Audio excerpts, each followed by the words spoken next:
Você já ouviu a história de Moisés abrindo o Mar Vermelho? Já imaginou aquela cena extraordinária de um povo inteiro atravessando entre duas paredes de água?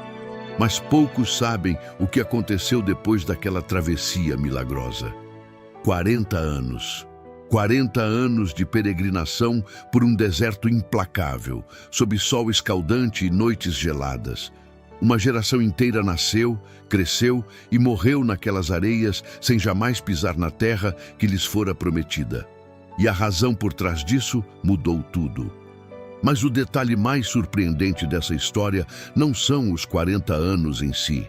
É o fato de que o próprio Moisés, o homem que enfrentou o faraó mais poderoso do Egito, que ergueu o cajado e dividiu as águas, que subiu ao monte e falou com Deus face a face, esse homem jamais pisou na terra prometida. Ele a viu de longe, do topo de uma montanha, e morreu ali, sozinho, olhando para um destino que nunca lhe pertenceria. Moisés, o maior líder de Israel, foi barrado por Deus. O que poderia ser tão grave para que Deus negasse ao seu servo mais fiel a recompensa de uma vida inteira de obediência? O que aconteceu naqueles 40 anos que transformou uma jornada de 11 dias numa sentença de 4 décadas? E por que uma geração inteira teve que morrer no deserto para que outra pudesse finalmente entrar? Hoje, vamos percorrer cada passo desses 40 anos. Do Monte Sinai à beira do Rio Jordão, do triunfo à tragédia, da promessa à punição. Para entender os 40 anos no deserto, precisamos voltar ao momento exato em que tudo começou. 3 meses depois de cruzar o Mar Vermelho, o povo de Israel chegou ao pé de uma montanha que mudaria a história da humanidade para sempre, o Monte Sinai. Um lugar onde a terra tremeu, onde raios cortavam o céu sem parar, onde uma nuvem espessa e escura cobria o topo da montanha, e de dentro dela a voz de Deus ecoou com uma força que fez cada homem, mulher e criança tremer de pavor. O Êxodo capítulo 19 descreve a cena como um espetáculo aterrador. O Monte Sinai inteiro fumegava, porque o Senhor havia descido sobre ele em fogo. A fumaça subia como de uma fornalha e toda a montanha tremia violentamente. O som de uma trombeta cada vez mais forte dominava o ar. E Deus disse a Moisés que subisse ao topo. Ninguém mais poderia tocar a montanha sob pena de morte. Moisés subiu sozinho, entrando na nuvem escura, na presença direta do Criador do universo. Foi ali, no topo daquele monte envolvido em fogo e fumaça, que Deus entregou a Moisés os 10 mandamentos, escritos pelo próprio dedo de Deus em 2 tábuas de pedra. Não foram apenas regras, foram os alicerces de uma aliança entre o Criador e o povo que ele havia escolhido. Não matarás, não furtarás, não darás falso testemunho, amarás o Senhor teu Deus acima de tudo. Palavras que ecoariam por milênios e seriam a base de civilizações inteiras. Mas Moisés ficou no monte 40 dias. 40 dias. E lá embaixo, no acampamento ao pé da montanha, a paciência do povo se esgotou. Eles olhavam para o topo coberto de nuvens e não viam Moisés voltar. Dia após dia, semana após semana. E o medo começou a se transformar em dúvida. A dúvida em desespero. O desespero em rebelião. Cercaram Arão, o irmão mais velho de Moisés, e fizeram uma exigência que mudaria o curso da história. Faze-nos deuses que caminhem diante de nós, pois esse Moisés, não sabemos o que lhe aconteceu. Arão, em vez de resistir, cedeu. Pediu que o povo trouxesse todos os brincos de ouro, derreteu o ouro, moldou-o com um buril e criou um bezerro de ouro. E disse as palavras que selaram a tragédia: Estes são os teus deuses, ó Israel, que te tiraram da terra do Egito. Construíram um altar diante do bezerro, proclamaram uma festa ao Senhor, e no dia seguinte o povo se levantou para comer, beber e entregar-se à idolatria. Tudo isso enquanto a voz de Deus ainda ecoava no topo da montanha. No alto do Sinai, Deus disse a Moisés o que estava acontecendo. O teu povo se corrompeu. Depressa se desviaram do caminho que eu lhes ordenei. Fizeram um bezerro fundido, prostraram-se diante dele e disseram: estes são os teus deuses. E então veio a sentença mais aterrorizante que Moisés já ouvira. Deus disse: deixa-me, para que a minha ira se acenda contra eles e eu os consuma. E de ti farei uma grande nação. Deus estava pronto para destruir todo o povo de Israel naquele instante. Moisés fez algo extraordinário. Em vez de aceitar a oferta de se tornar o pai de uma nova nação, ele intercedeu pelo povo.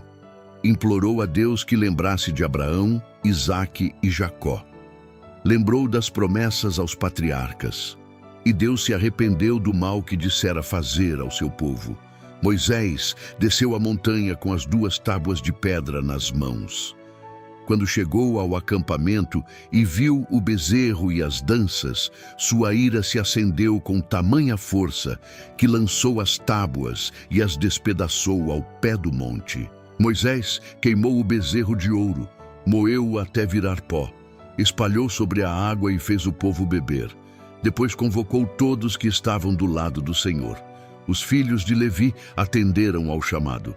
E naquele dia, por ordem de Moisés, 3.000 homens morreram pelas espadas dos levitas. O preço da idolatria foi pago em sangue.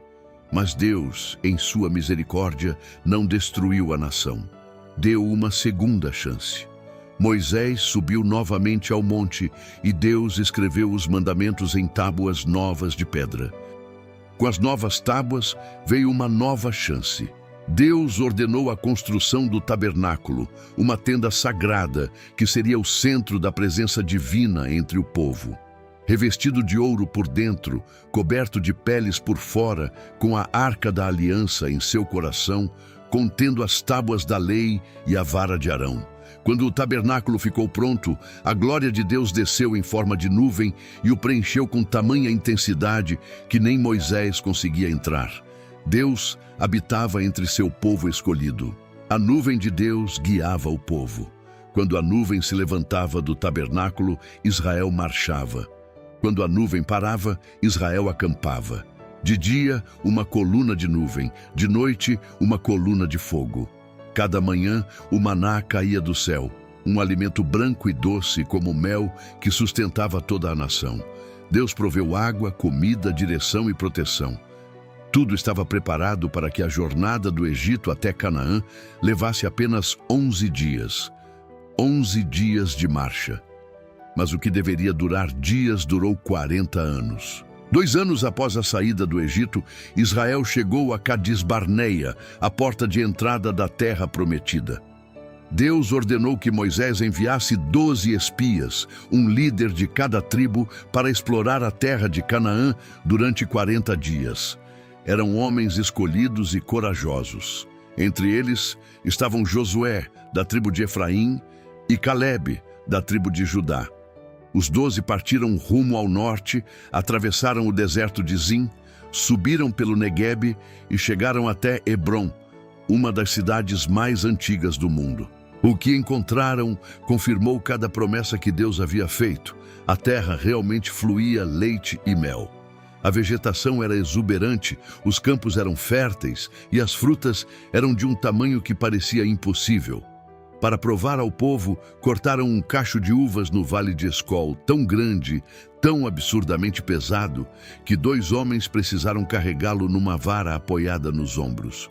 Um único cacho de uvas. Trouxeram também romãs e figos. A terra era tudo o que Deus prometera, e muito mais. Depois de 40 dias de exploração, os 12 espias voltaram ao acampamento. Todo o povo se reuniu para ouvir o relatório. E os 10 espias começaram a falar. A terra é boa, sim, mas as cidades são fortificadas e enormes, e os habitantes são gigantes. Vimos os filhos de Anak, somos como gafanhotos aos nossos próprios olhos. E assim éramos aos olhos deles. O medo dominou as palavras. A grandeza da terra foi engolida pelo tamanho dos obstáculos, e o povo ouviu com terror crescente. Calebe tentou silenciar o povo. Levantou-se e disse com firmeza: certamente subiremos e possuiremos a terra, porque perfeitamente poderemos conquistá-la. Mas os 10 espias falaram mais alto: não poderemos subir contra aquele povo, porque é mais forte do que nós. E espalharam relatórios maus entre os filhos de Israel, dizendo: a terra devora os seus moradores, e todo o povo que nela vimos são homens de grande estatura. Josué rasgou suas vestes. Calebe clamou por coragem, mas era tarde. Naquela noite, toda a congregação levantou a voz e chorou. O choro se transformou em murmúrio, o murmúrio em revolta. E disseram uns aos outros: oxalá tivéssemos morrido no Egito, ou neste deserto, porque o Senhor nos traz a esta terra para cairmos à espada. Nossas mulheres e filhos serão tomados como presa. Não seria melhor voltarmos ao Egito? E começaram a escolher um novo líder para conduzi-los de volta à escravidão, de volta às correntes. Rejeitaram a Deus por completo.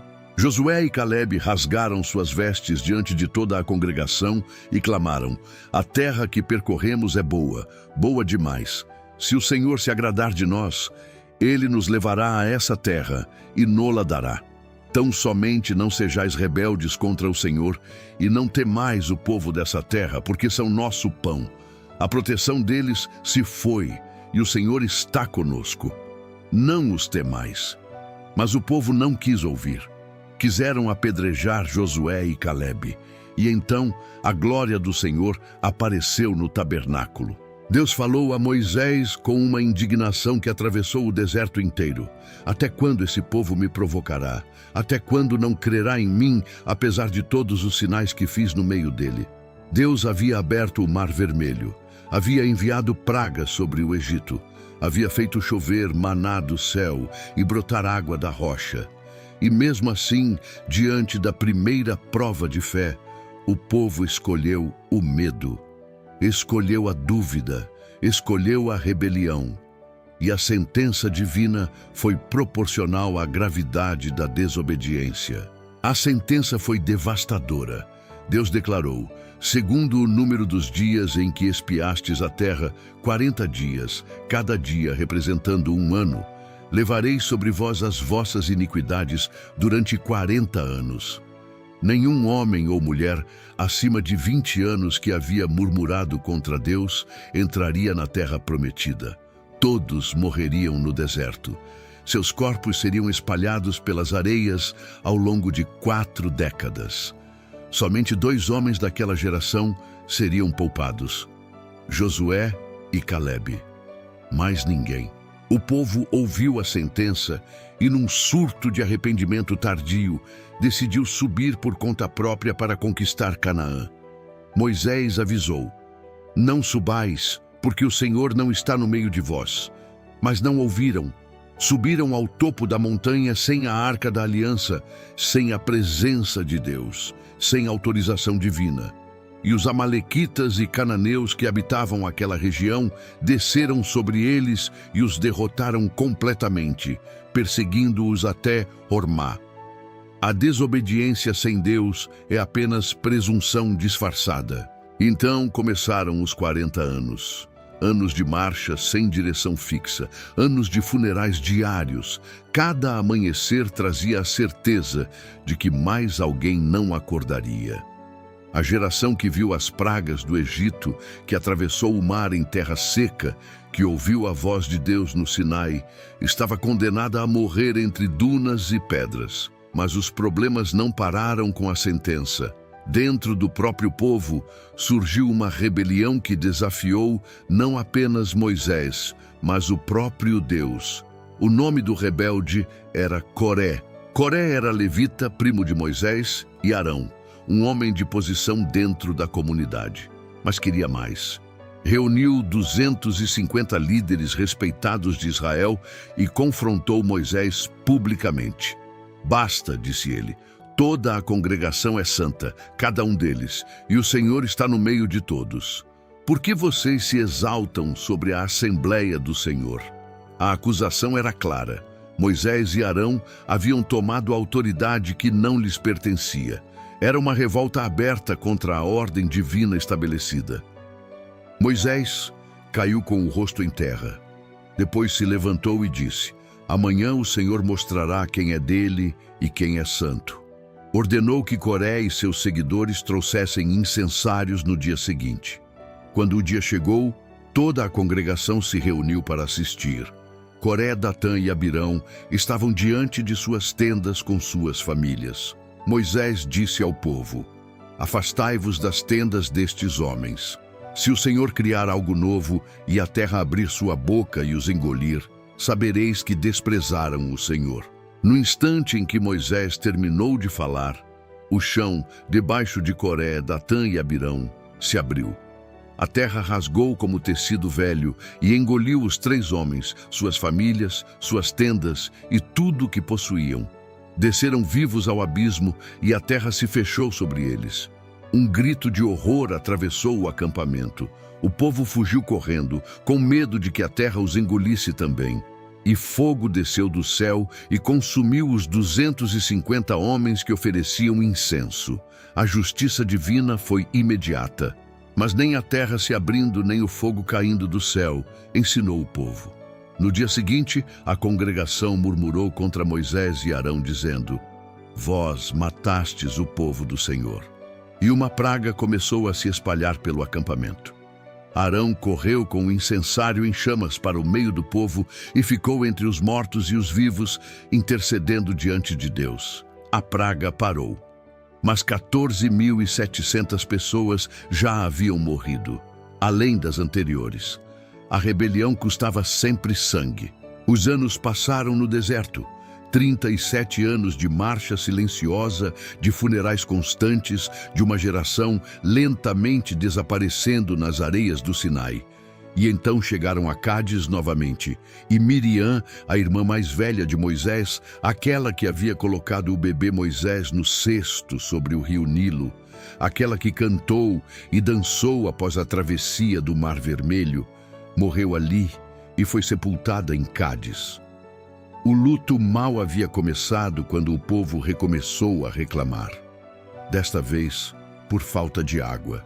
A congregação se voltou contra Moisés e Arão.